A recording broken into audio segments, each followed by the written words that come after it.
party war and the dumbest bill in America. This is Mark Fisher with Mark and the Millennials. And the millennial joining me today is, of course, our producer, Christopher Hopkins, who's on the other side of the camera. And we want to welcome you to Mark and the Millennials. And we're going to talk about the party war that is ongoing in the Republican Party in particular today. And first up, we're going to talk about the pandemic migration, which, of course, is affecting politics across the country because we have people moving in different states and we have people moving from cities to suburbs. As a result of all those things happening, as you might imagine, there is a lot that's going to happen with redistricting as well as with realignment in party politics. And so first up, why are people moving? Well, we know they were moving because of the pandemic, and we know that had a huge impact on people's decisions. But why? Why not just stay put where you were living? Because what was wrong with where you were living? Well, if you lived in New York City, it's kind of obvious that New York City has been run into the ground by no less than Bill de Blasio, the mayor of the city, but also the governor of New York too. So we have people moving from state to state, from cities to counties, and the migration has really picked up, probably more so than in recent memory in American history. So here's what they say in the Wall Street Journal. The pandemic changed where Americans lived. Big cities lost residents as younger households left for the suburbs, and older people accelerated retirement moves while fewer newcomers came to take their places. That's a nice way of saying people left the cities, and there was a net migration from cities to counties, to suburbs, and to areas that are not urban. The pandemic has spurred a burst of mobility that is accelerating changes in where and how Americans live. Some people are leaving cities earlier, than is typical, while some older people are spreading and speeding up their retirement moves. Fewer newcomers are giving cities a try, meaning the people moving out aren't being replaced by fresh residents. So people are leaving cities. Suburbs are emerging as the winners from these changes, making the end of a decade-long growth trend for big cities. Companies intent on lowering overhead and retaining talent are opening offices there, and developers are adding amenities to keep entertainment dollars local. So there was this whole trend where people were moving to cities, especially millennials, and that was a decade-long trend. The pandemic happened, and then millennials and many other people realized, oh my gosh, these cities are not run very well, so I need to move. And move they did as a result of the pandemic. So nationwide, the South, especially Florida and Texas, added households while the Northeast lost them. Early results of the 2020 census, pegged to April and released this week, don't reflect most of the coronavirus pandemic's effects. The Census Bureau's American Community Survey will provide a detailed demographic profile covering all of 2020 when it is released this fall. But the fact of the matter is, ladies and gentlemen, that people were leaving. They were leaving the cities not just during 2020, but since 2020 into 2021. And we know that that's without question continuing to happen because people are seeing that politics in their states and in their cities are fundamentally broken. And when they see that they're fundamentally broken and they don't really want to put up with maybe years-long or decades-long correction to those politics, and they just don't want to put their lives on hold as a result of these poor policies, they move. And millennials, let me tell you something, millennials who were all about, and I know this personally because of the millennials in my family, they couldn't wait to move from the countryside to the city. They moved to the city, and now they're thinking about, that suburban life that you and mom had looks pretty darn good now. What did you know that we didn't know? We always thought we were right. Kind of interesting. And so case in point, New York City is reeling from violence as police group officials ask, and police ask this question, when is the violence going to end? In Times Square of all places, 3 bystanders were injured, including a 4-year-old girl and a tourist. A Times Square shooting occurred last Saturday. And so Alyssa Vogel, who's part of the NYPD, she is obviously a police officer in the NYPD.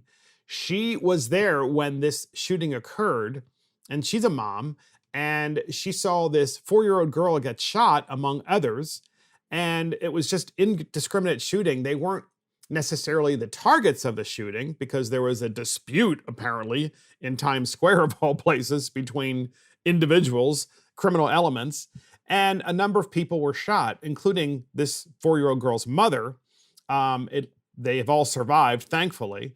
But Elisa Vogel rushed to the scene, and we have ABC News interviewing her about this particular event. More proof of why people are leaving New York City and other cities. Here's that clip. This morning, NYPD officer Elisa Vogel is being hailed a hero, now speaking exclusively to ABC News. I'm very grateful that people are taking it in that aspect of calling me a hero, but every officer on scene is a hero for that day too, because there were multiple victims and everyone did a phenomenal job. Watch closely as she sprints down the streets of Times Square, a hub for tourists, carrying a 4-year-old little girl who was shot to a waiting ambulance. As a mom, I think my motherly instincts just went to, I need to help her. Yeah, so of course, I mean, she went and she rushed, she saved this young girl's life.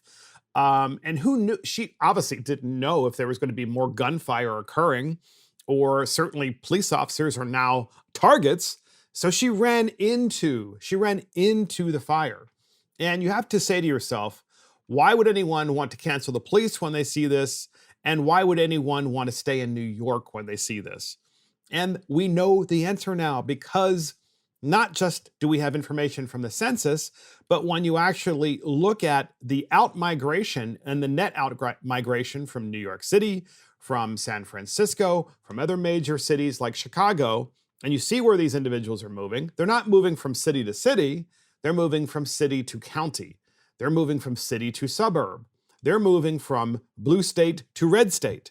They're looking for places to go where they can be safe, where they can at least have some refuge from the pandemic, and where policies aren't crazy. We can only hope, podcast listeners, that they don't bring their politics with them from these blue cities. We've been saying that for quite some time. I have to tell you that of all of the fears that I have, that is my single biggest fear of this migration.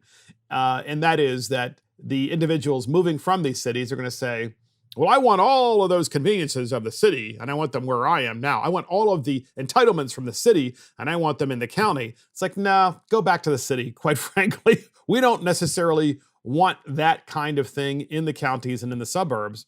I'm hoping that they're moving to these areas because they are moving away and understand their mistakes. But only time will tell, actually. And so we're talking about party war this podcast. And speaking of which, there is this movement to oust Liz Cheney. It's clearly going to happen. And McCarthy, he's the House Minority Leader, tells House Republicans to expect vote to remove Cheney. He says the GOP must stop relitigating the past. And so here is the article. House Minority Leader Kevin McCarthy on Monday sent a letter to House Republicans telling them to expect a vote in their Wednesday conference meeting to remove Representative Liz Cheney as conference chair. The letter comes after it became clear Republicans would make such a move during their regularly scheduled meeting amid increasing discontent with Cheney, who's a Republican from Wyoming, as you know. And McCarthy said last week he was already making calls to clear the field for Representative Elise Stefanik, a Republican from New York, to replace Cheney. Just as we serve at the will of our constituents, this leadership team should exist to serve you, not the other way around, McCarthy wrote to GOP House members Monday. Unfortunately, each day spent relitigating the past is one day less we have to seize the future. That is McCarthy's way of saying that there is a rift in the party, which clearly there is, between the pro-Trump wing of the party and the Cheney wing of the party, which is the Bush-Cheney wing, which is the country club wing of the party versus, and let's face it, whether you're part of it or not part of it, it is a fact. There is a country club wing of the Republican Party that still very much exists. And there is the rising tide of the blue collar wing of the Republican Party. And Liz Cheney is part of that country club wing of the Republican Party, the part of the Republican Party that says, I deserve to be in this position because of who Dad is. And that is something that, in my mind, is antithetical to the true growth of the Republican Party. And thankfully, It's nothing personal against Liz Cheney. I got to tell you this, nothing personal against the Bush family. It's nothing personal against any of them, other than to say that it's probably a good time for the Republican Party to realign. And they've been in this realignment for quite some time. But as you can imagine, the country club Republicans are not leaving without a fight. And this fight has been going on for a while. Donald Trump, of course, no doubt he's behind this. No doubt this is partly payback to Liz Cheney for opposing him, not to mention, of course, also supporting his impeachment. And so we certainly can understand that there is a payback. And that happens all the time in politics, by the way. There's always an opportunity in politics to get back the person that you think wronged you. The difference is this is a truly national realignment that's occurring in the Republican Party, but it is a war nonetheless. It is a war nonetheless. And you have to look at Britain, really, to fully understand that this is something that is not just unique to the United States, but is also happening in Great Britain as well. So in the Wall Street Journal just yesterday, an incredible article, Britain's elections offer tea leaves for the U.S. It's actually on the opinion page. It's an editorial by Gerard Baker. Incumbents did well in Great Britain. The nation is divided and the parties are realigning. Sound familiar? And so the article goes on to talk about the local elections that just took place in Great Britain. And there is literally a party realignment going on where the left in Britain, which is the Labour Party, has gone bat crazy. And the right in Great Britain is increasingly becoming the party of the working class and the working men and the working women, blue collar party. It's just an incredible thing. And the same thing that is happening there is also happening in the United States. But as you can imagine, in the United States, you have a lot of people who stand to lose in the Republican Party if they don't get their turn to be in charge, or they don't get daddy's seat because he held it before. And that, to me, is something that is worth changing, namely, that we need more candidates who are new to politics and really do want to bring the country back to sanity and off of the brink of destruction from at least the direction that the Democrats are taking it. And so, you know who loves the conversation about the purge in the Republican Party, about getting rid of Liz Cheney and others? You know, hopefully Mitt Romney too. Talk about a country club Republican. That would be Chuck Todd at NBC News. So Chuck Todd, we should up Chuck Todd. That's what we should call him. Chuck Todd likes the party purge because he feels like in 2022, as 2022 elections approach, Chuck Todd is hopeful that the Republican Party will be in an all-out war. And if it is in an all-out war, then what will happen? Well, the Republican Party won't pick up as many seats during the midterm elections with a Democrat as president.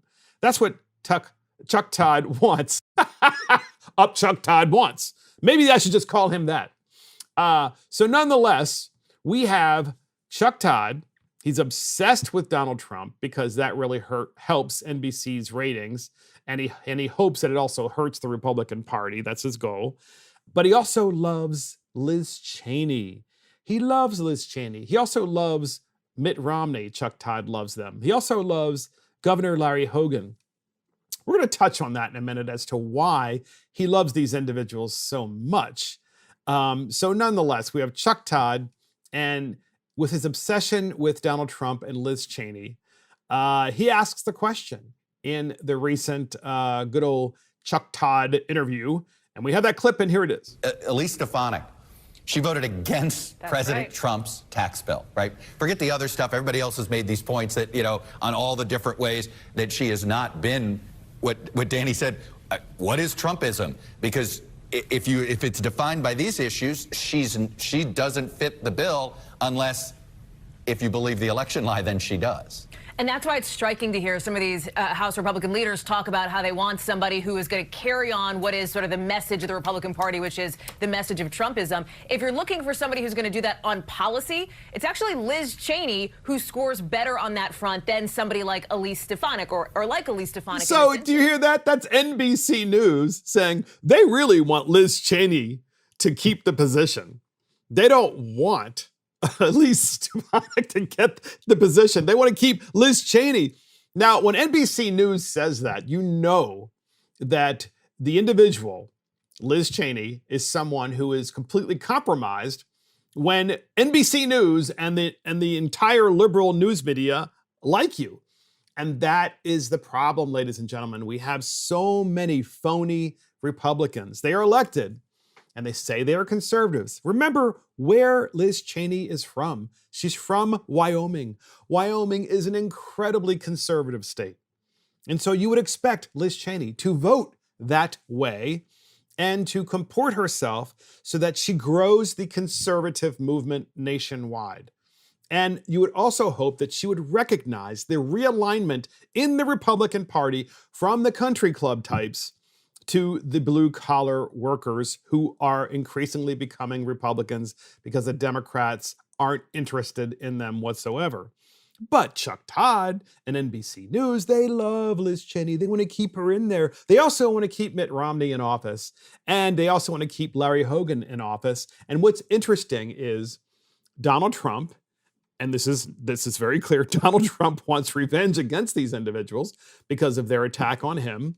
And Trump, and let's face it, he has plenty of downsides, not the least of which is the inability to many times properly articulate his points. But it is true that Donald Trump has accelerated the realignment in the Republican Party so that more blue-collar workers come into it. There's no doubt that he has done that. And he's done that because he is railed against China and he's railed against NAFTA. And he's talking about and always talked about bringing jobs back home. To me, that's really not controversial. But at NBC News, they want the club to stay together. They want Mitt Romney and Liz Cheney, and they want Larry Hogan to stay with them because, you know, when you're NBC News, you want a Republican Party that's tame, you know, like a pet. You want to keep them like a pet. You don't really want them to be somebody that might bite your hand. Otherwise, you can't have them on NBC News. If you notice, you never have anyone who's really controversial on NBC News that's in the Republican Party because their viewers might actually see an alternative opinion. So, speaking of which, Chuck Todd, of course, believes that Governor Larry Hogan of Maryland is a saint and should be the ambassador of sainthood, I guess. So Larry Hogan was on Meet the Press, and Chuck Todd asks him a question because naturally Chuck Todd wants to engage in more party purging in the Republican Party. He wants to get rid of all the Trump voters. Doesn't want to just get rid of Donald Trump. And that's what people think, by the way. What he really wants to do, Chuck Todd, is he wants to get rid of the Trump voters because they pose the biggest danger to the Democrat Party because it is a growing coalition of everyday people who believe in America. And so here is Chuck Todd asking Governor Larry Hogan of Maryland the question. Can you explain why the party doesn't seem to hold Donald Trump responsible this? When I say the party, most of the elected leadership, you're an exception at the NGA, RGA apparatus, but most of the leadership doesn't seem to pin this on him. Again, you sort of, the record is the record. Why do you think they don't want to pin it on him? Once again, is Chuck Todd obsessed with Donald Trump or what? You know, it never ends. And that's the question that he asks Governor Larry Hogan. Now, for those that don't know or don't remember, Governor Larry Hogan was in a regular tiff with the former president of the United States, President Donald Trump. They regularly argued. Now, of course, from the governor's standpoint, he was arguing because he wants to become the alternative to Donald Trump. Governor Larry Hogan is part of the country club Republicans. He grew up as a country club Republican. He grew up with a silver spoon in his mouth. And those are the people, naturally, that he gravitates towards. He gravitates towards the Bushes. He gravitates towards the Liz Cheneys. He gravitates towards the Mitt Romneys of the world. That is a fact. That is a fact. And so, with the question that was asked by Chuck Todd, you can only imagine what the response is. Well, we've got it. And here's the response. Well, I think they're concerned about retaliation from the president.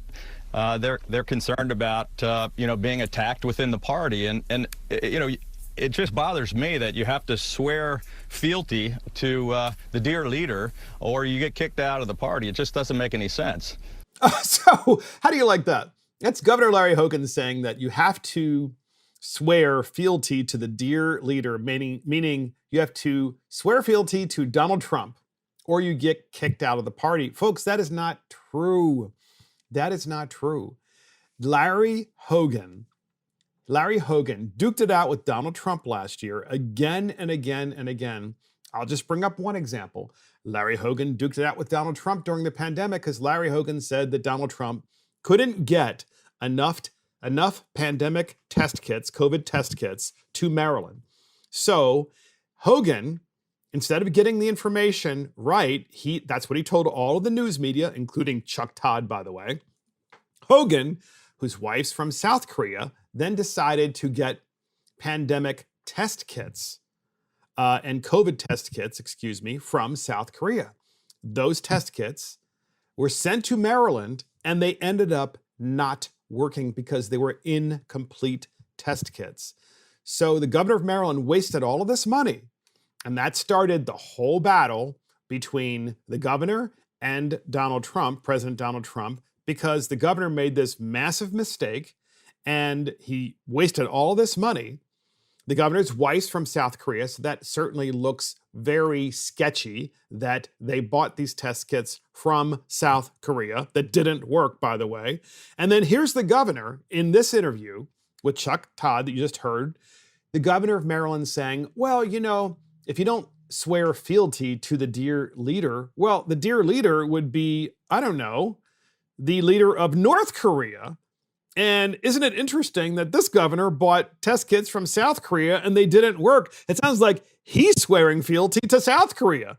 I mean, look, the fact of the matter is that Governor Larry Hogan wants to run for president. He is part of the Country Club Republicans. Good old Chuck Todd loves the fact that he can exploit the division and schism in the Republican Party, and he wants to widen that division. He wants to widen and further that schism if he can.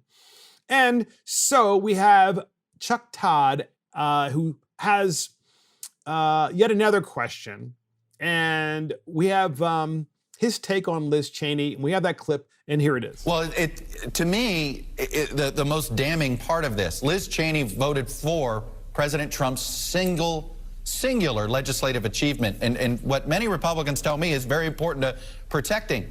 The person that they're replacing her with voted against it. So, isn't it funny? NBC, who is talking about the voting record of different Republicans and comparing them and saying, well, this one is more Trumpy, and this one is less Trumpy. So now suddenly they're saying, well, Liz Cheney is more Trumpian and therefore she should stay.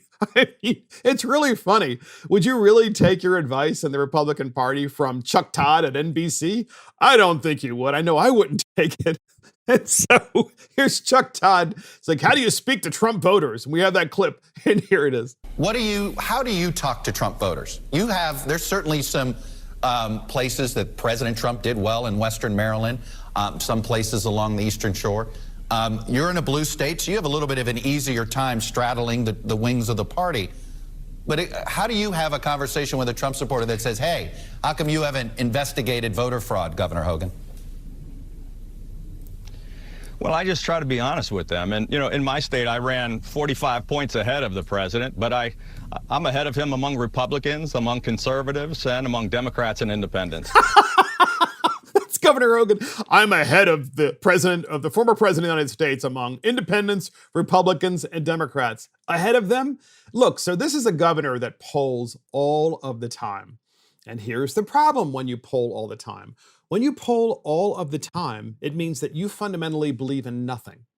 You're letting the polls drive what you believe rather than letting your beliefs and your foundational principles drive your policymaking. And if there were ever something that should be put on this governor's this governor's history, the history of this governor would be, and this governor being Larry Hogan, it would be, here's a guy who just polled about every single issue. And if he found out that it was phenomenally popular, then that's what he did. If he found out that it was controversial, then he didn't touch it with a 10-foot stick.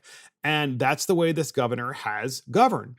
And then he says to Chuck Todd, oh, well, I'm much more popular than Donald Trump is among independents, among Democrats, and among Republicans. I don't think so. Okay? Because this governor couldn't even win his own state if he were to run for president of the United States if Donald Trump were in the election. And I'm not sitting here promoting Donald Trump to run for president again. I'm not. I'm just saying that it's really kind of insulting that you have this guy, Larry Hogan, who spent all of 2020 criticizing the president of the United States during a national emergency. And he did so only because Larry Hogan wanted to run against Donald Trump. And now he's on NBC News yet again, attacking Donald Trump, saying, well, Larry Hogan is a country club Republican. You should trust him because, you know, he comes from Maryland royalty and everything will be fine if you just vote for Larry Hogan. And Larry is the guy that is going to be much more acceptable. Here's the thing. Here's the thing, ladies and gentlemen. If you know anything about the state of Maryland, you will know that the city of Baltimore is a complete and utter disaster. It's a disaster. And the state is a sewer of far left, progressive, out of control, Marxist nonsense that they keep passing in the legislature. And Larry Hogan never speaks up against any of those things because he would much rather let a bill go into law after he polls it, of course, than he would actually really take on the establishment that is running the state into the ground. And everybody knows it. And including, by the way, all of the talking heads, and they're using him. Chuck Todd is using this governor. Now, this governor is also using Chuck Todd because he gets all of this national attention. But the idea that Larry Hogan will advance as a Republican nationwide somehow, it ain't going to happen. And it's not going to happen for any other reason. And by the way, in my opinion, he's ruined his opportunity. And it's not going to happen because of Larry Hogan. Because of he hasn't taken on the big issues. He says he wanted to change the state, and he hasn't done that. And that is Chuck Todd is upset at the party purge. So next up, podcast listeners, you should fear inflation. Yeah, you should fear inflation. And this is all part of the party war that's really going on because the party in power in the White House makes policy. And we have a monetary and fiscal policy that is incredibly inflationary. So in the Wall Street Journal, just yesterday, the Fed is playing with fire, clinging to an emergency policy after the emergency has passed. Chairman Powell courts asset bubbles by Christian Broda and Stanley Druckenmiller. And here's just some of what they put in this op-ed. With COVID uncertainty receding fast, and several quarters deep into the strongest recovery from any post-war recession, the Federal Reserve's guidance continues to be the most accommodative on record by a mile.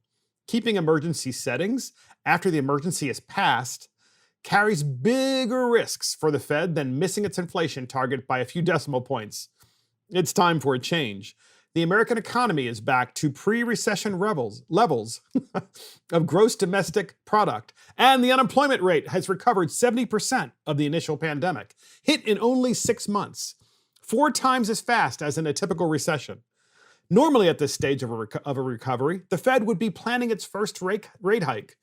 This time, the Fed is telling markets that the first hike will happen in 32 months, 2.5 years later than normal. In addition, the Fed continues to buy $40 billion a month in mortgages, even as housing is clearly running out of supply. And the central bank still isn't even thinking about ending the $120 billion a month in bond purchases. Not only is the recovery happening at record speed, excesses of fiscal policy are already visible.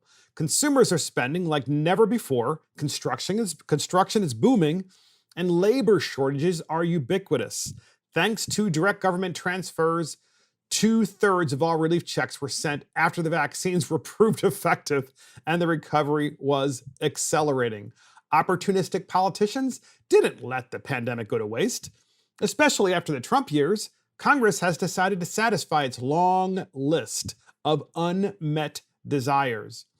And so we have inflation. Is anybody that's out there in podcast land, does anyone even think that inflation for a moment isn't happening? And I'm not just talking about the inflation that is the most obvious, such as gasoline, fuel prices, but food prices. Not just the food that you buy in the grocery store, but if you try to go out to eat and you see the food prices in the restaurants, and if you go out to shop, I mean, all price points are increasing. And yet the Fed and the Biden administration are doubling down on monetary policy and on fiscal policy to, I suppose, to inflate the economy out of a recession. Folks, the economy is so overheated now. Just to give you an example, I have a brother who is renovating his house. He's doing so in large part because interest rates are so low. Can't blame him. He's had the house for many years. The house is dated, and has decided, now's the time for me to completely and utterly renovate the inside of my house. So they're all excited, just like many of you are out there when you buy a house or you want to build a house. So he hires a contractor only to find out that there's a massive backlog on ordering wood because of the supply chains that were disrupted by the pandemic. So as a result of the supply chain being disrupted by the pandemic, wood prices are through the roof. And so are construction labor prices. And so are all of the other inputs, including the appliances that go into the kitchen.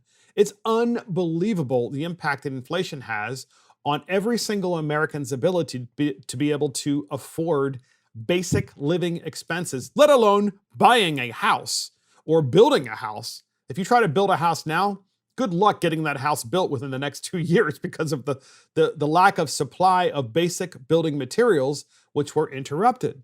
And this is all part of, in my opinion, why the party structures are going to change so much. You're going to have more and more working class people going into the Republican Party because they're going to hopefully finally realize the Democrat Party is incapable of managing the economy. And as a result of their inability to manage the economy, the Democrat Party is absolutely going to inflate this economy to the point that I have to wonder whether the dollar will be or continue to be the world's reserve currency. And that's why people are buying, things like Bitcoin and Ethereum and maybe Dogecoin. That's a joke, which we'll get into a little bit later. So, and that is, you should fear inflation. So next up, podcast listeners, showdown at the Federal Election Commission and showdown in Congress over the change in election laws, at least the change that the Democrats want to see. So Mitch McConnell got into it at a markup in the Senate over Senate Bill 1. And as you can imagine, Senate Bill 1 is about completely and utterly changing the United States election laws. So Schumer and McConnell sparred over Trump state election laws and showdown over Democrat-backed election bills. Senate Minority Leader Mitch McConnell and Majority Leader Chuck Schumer clashed Tuesday at a Senate Rules Committee markup of S1, a Democrat-backed elections bill that would dramatically change the role of the federal government in elections. The two party leaders are members of the Rules Committee, but barely appear to speak at hearings and markups. They were both at the contentious hearing for the bill in March, where they traded accusations of shame. Similar fireworks are happening shortly after the markup began on Tuesday, with Schumer tying GOP opposition to the bill to former President Donald Trump's false election claims and election security bills in state legislatures that Democrats oppose. So as you can imagine, the Democrats don't want states to run elections. They want to federalize everything. That's the Democrat thing, right? They don't want there to be differences between the states. They don't want there to be places you can move to that are better than other places. They want to make everything equally miserable because that is the Democrat way. And so Mitch McConnell talks about the key changes to the election laws that the Democrats want to see. And one of the things the Democrats want is on the Federal Election Commissions, on the Federal Election Commission, there are 3 Democrats and 3 Republicans. And that occurred after Watergate. And so, as you can imagine, since there is a deadlock between the 3 versus 3, when there is movement on the FCC, the movement on the FEC, the movement occurs because there is a consensus that something must be done. But the Democrats don't want that. They want to stack the FEC. Sounds like stacking the Supreme Court. It's the Democrat way. When you can't make the changes that you want, don't go through the system. Cheat and change the system. Change the rules because the rules aren't working for you. So you must change the rules rather than try to build a constituency that actually supports what you're trying to do. So here is Mitch McConnell talking about that key change at the markup, and here it is. The FEC was designed after Watergate to be bipartisan, an even split, 3-3. So let me dwell on that for a minute. After Watergate, my party, the Republican Party, was just about wiped out. The overwhelming Democratic majorities could have done anything they wanted to. It never occurred to them that the Federal Election Commission, set up to police how we run campaigns, would be made a partisan entity. They could have done it then. Now we're in a 50-50 Senate and a narrowly majority in the House. And this audacious move wants to turn the judge of our democratic process into a partisan prosecutor. Talk about shame. If anybody ought to be feeling any shame around here, it's turning the FEC into a partisan prosecutor, the majority controlled by the president's party, to harass and intimidate. Yeah, so you have a Democrat Party who not only wants to stack the Supreme Court so they can know the outcome of any future lawsuit that is brought to bear by the bills they're trying to pass, but they now want, in Senate Bill 1, the Democrats want the Federal Election Commission to have 3 Republicans and 3 Democrats, and then whoever the sitting president is would appoint a 7th person, which would then use the Federal Election Commission to attack and to weaponize the FEC against the opposing party. And that's the Democrat way, right? It's not enough. It's not enough that the states changed election laws without legislatures. Okay, so in Pennsylvania, they changed election laws without even having the state legislature act. And that, of course, is against the law and unconstitutional. They did the same thing in Wisconsin, and they did the same thing in a number of other states. That wasn't enough. Now the Democrats have learned that, now that they realize that works, and they've learned from that success, now they want to do the same thing at the national level. And why wouldn't you? Why wouldn't you? Because you were successful. And so we have, and I have to admit, of course, obviously Mitch McConnell is the world's most boring speaker. But there is one thing that is true about Mitch McConnell, and that is he's a substantive speaker on the key issues of the day. It is substantive and it is important. And he's able to say it in a slow way so that people can understand and realize that this is a tectonic change the Democrats want to engage in, and elections will never be the same if this bill is to pass. And the Democrats don't care.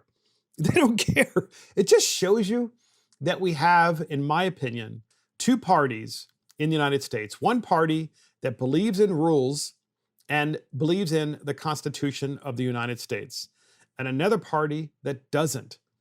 And if you want to know why organizations like the Convention of States is growing so quickly, it's not just because of the incredible inflationary policies of course, the Biden administration, and we all see inflation, but also because of the fact that people are joining the Convention of States because they see the Democrats imposing these crazy policies like what they're trying to do on elections. And they're trying to literally take over the United States of America so that it's a one-party state. We see what that looks like in New York already, New York City. It's a one-party city. It's not going well. We see what it looks like in New York State. It's a one-party state. It is not going well. We see what it looks like in Baltimore City. It's a one-party city. It is not going well. They want to bring that success to the United States of America. And everybody knows that it is not sustainable. And that's why the Convention of States organization is growing so rapidly, because they want an Article 5 convention as spelled out in the Constitution of the United States, so that there can be term limits, so there can be limits to federal spending. And so there can be more limits imposed on the federal government that constantly tries to usurp the power of the states, but more importantly than that, tries to usurp the power of the people. And I know from me, from my perspective, it's a fantastic organization, and I highly recommend that you go online now and you join that organization. They are doing God's work as far as I'm concerned, and it's only going to get more and more popular as the Democrats continue to ruin the country and as the country club Republicans continue to help them. So next up, podcast listeners, Mike Pence is making the rounds. Whoa. So how is he making the rounds? Well, he's making the rounds to all of the interesting states, including Texas. So here's what it says. Good old Mike Pence didn't necessarily end his time as vice president on the best of terms, at least according to Donald Trump, at least. But that doesn't change the fact that he was a celebrated leader with strong conservative principles. It's no secret that millions of Americans respect and believe in the Republican and perhaps want to see him run again. They might get a chance too. Real soon, the former vice president has been popping up in a few interesting places. Mike Pence is spurring talk of a potential presidential campaign with a travel schedule dotted with key states along the road to the White House. New Hampshire, Texas, South Carolina, Florida, just to name a few. You can imagine that's what you do when you're probably thinking about running for president of the United States. Because if you are going to just run for something in your state, you're going to stay in your state. But if you've been the vice president of the United States, really there's only one place to go, and that would be president of the United States. So it's not a surprise, and it's something that we should keep our eye on, because obviously Mike Pence, no matter what you may think of Mike Pence, I have to say this, he is incredibly competent. And anytime he debated anyone, they were terrified to debate him, because he is a fierce debater. And there's no doubt in my mind that he crushed Kamala Harris in that debate. I mean, there's no doubt about it. So we're going to keep our eye on Mike Pence as he makes the rounds. So next up, podcast listeners, Elon Musk hosts Saturday Night Live. Good old Elon Musk hosts Saturday Night Live, not before, of course, many of the cast members of Saturday Night Live decided that he wasn't woke enough. What a surprise that they didn't think that. Poor Saturday Night Live. You know, they would rather do their comedy that only attacks Republicans and is only politically correct comedy, because the only comedy they really do is comedy that's incredibly stupid, where you feel like you got dumber after watching it, or comedy on SNL that attacks Republicans, highly political comedy. But they never attack both sides, almost never at least. So we have a short segment from his monologue on SNL. Really kind of funny, because he's trying to, I guess, win over the audience after all of the negative press. We have that clip, and here it is. Look, I know I sometimes say or post strange things, but that's just how my brain works.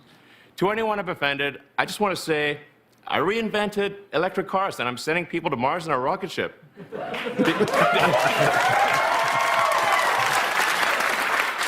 Did you think I was also going to be a chill, normal dude?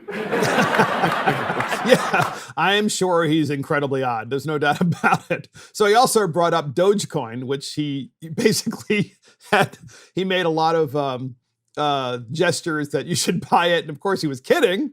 And so on MarketWatch, the magazine MarketWatch, so online, says, use Dogecoin to buy a Model Y Tesla? Elon Musk wants to know if Tesla should accept the Dogecoin crypto.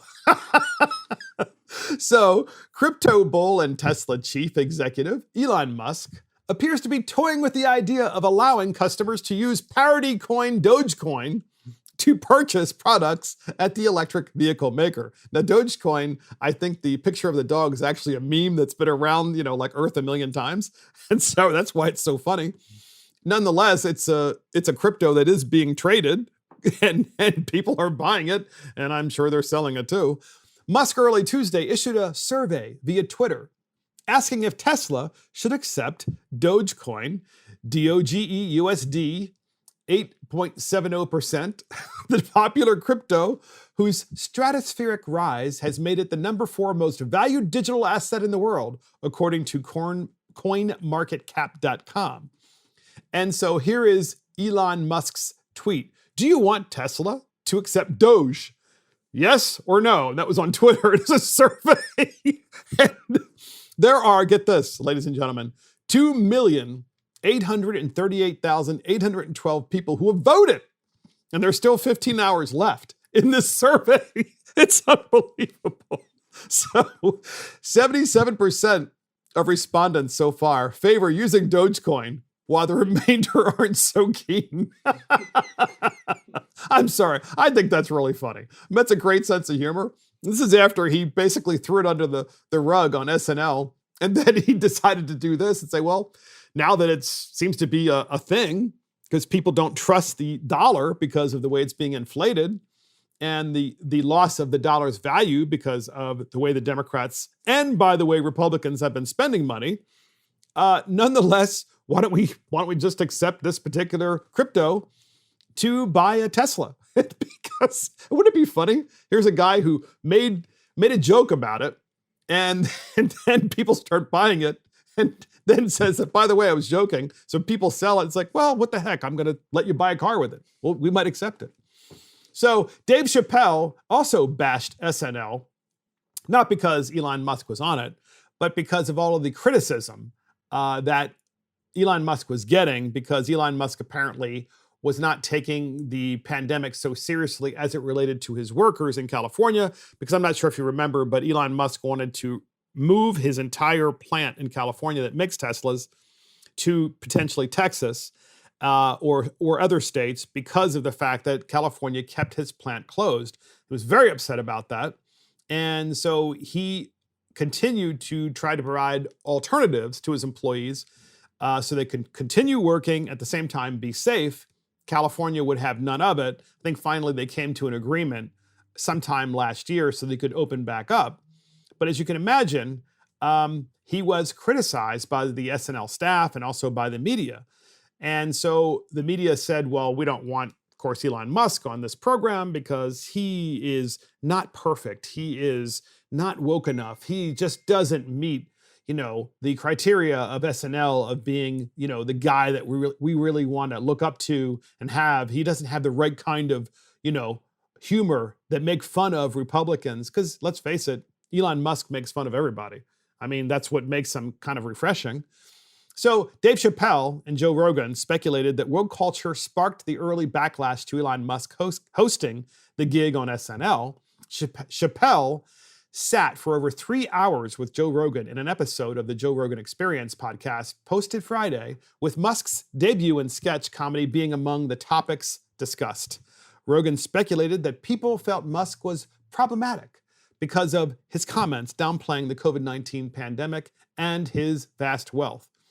That's interesting because out of all of the people I can think of globally who are phenomenally wealthy, out of all the people that I can think of, I have to say this, the one person that I truly, truly respect, and there are many who have amassed great wealth that I respect because of the accomplishments of their accomplishments. I definitely respect Elon Musk on the one hand because he's a visionary and has created these companies. I also want to make it clear that in large part, he's created these companies because of the largest of government. I mean, his biggest customer is the government. A lot of people don't know that because he received massive grants and subsidies from the federal government to put SpaceX in space. And he also receives massive subsidies on the Tesla.